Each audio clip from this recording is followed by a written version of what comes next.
આમ આદમી પાર્ટીના ધારાસભ્ય ચૈતર વસાવાએ સાયકલોને જોતા જ આદિવાસી સમાજની વિદ્યાર્થીનીઓને તેમના હક યોજનાનો લાભ ન મળતા આક્રોશ આવી ગયા હતા।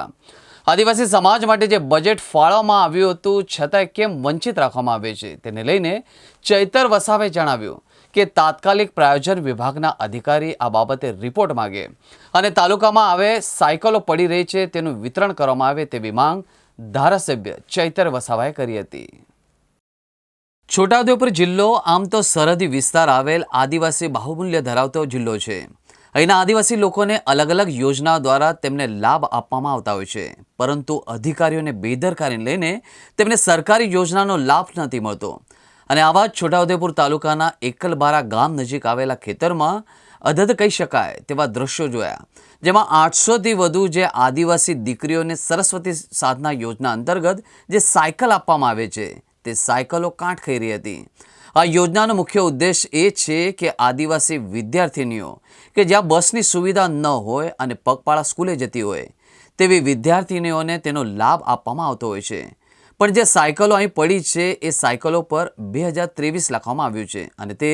ગુજરાત સરકારની આ યોજનાની સાયકલો છે। આજે અમે છોટાઉદેપુર જિલ્લાના મુલાકાતે છે ત્યારે વાલીઓની રજૂઆતોને ધ્યાને રાખી નસવાડી ખાતે પણ ગ્રામ પંચાયતના મકાનમાં 400થી 500 કન્યા કેળવણી પ્રવેશો 2023માં આપવાની જે સાયકલો હતી ત્યાં પડેલી છે। હાલમાં તમે જોઈ શકો છો આ છોટાઉદેપુર તાલુકાની 800થી પણ વધારે સાયકલો અહીંયા પડેલી છે। ત્યારે સરકારે સરસ્વતી સાધના અંતર્ગત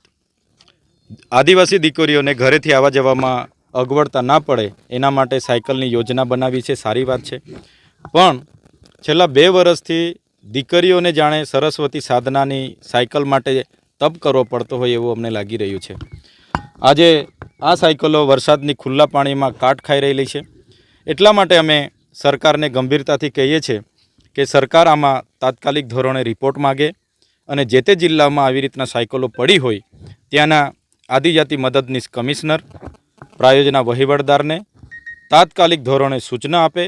અને તમામ દીકરીઓને ફરી એકવાર ચેક કરી લે, કોઈ સાયકલ ડેમેજ થઈ હોય તો એને બદલીને પણ તમામ દીકરીઓને સાયકલો સમયાનુસાર મળે એવા અમે વિનંતી કરીએ છીએ।